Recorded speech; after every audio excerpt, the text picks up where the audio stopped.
Hi, my name is Lauren Stimson, and I'm going to be doing the final reflection on all the stories from this class.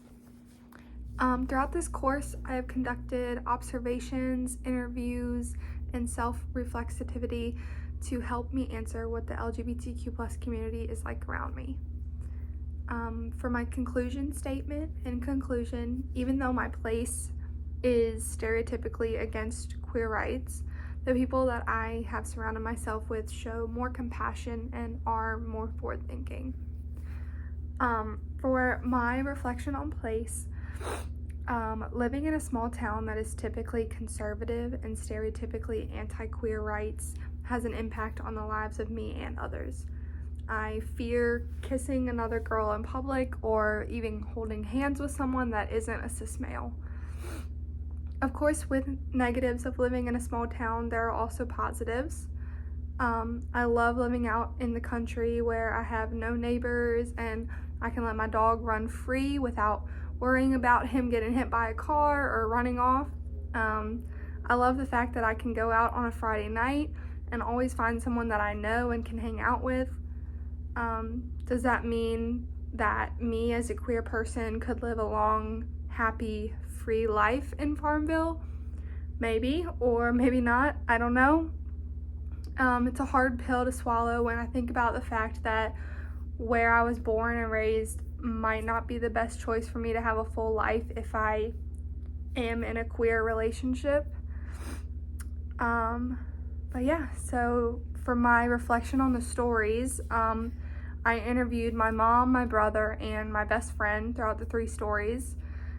Even though my mom didn't feel comfortable with some of the questions, I was very grateful for her cooperation in it.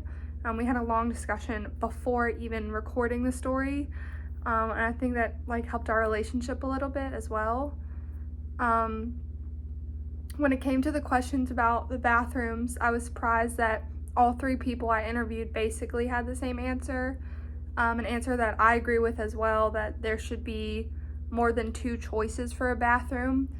Whether that 3rd bathroom is for any party with multiple stalls or it's just any party with a single stall, it doesn't really matter to me, at least.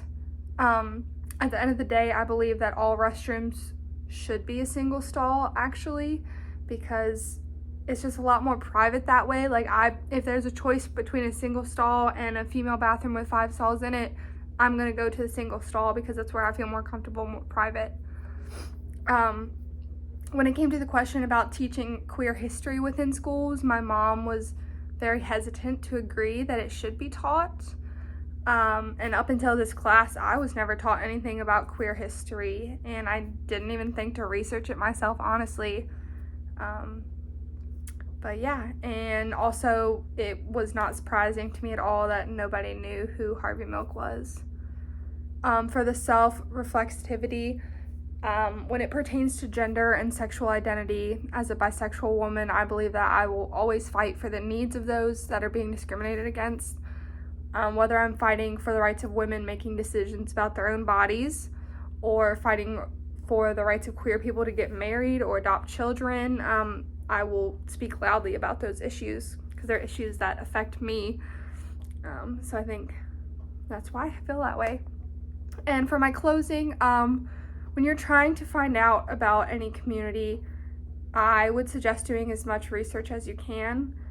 Listen to people's stories, have empathy and compassion, and I think always open yourself up to different experiences, and at the very least, just learn how to be an ally. And that's all. Thank you.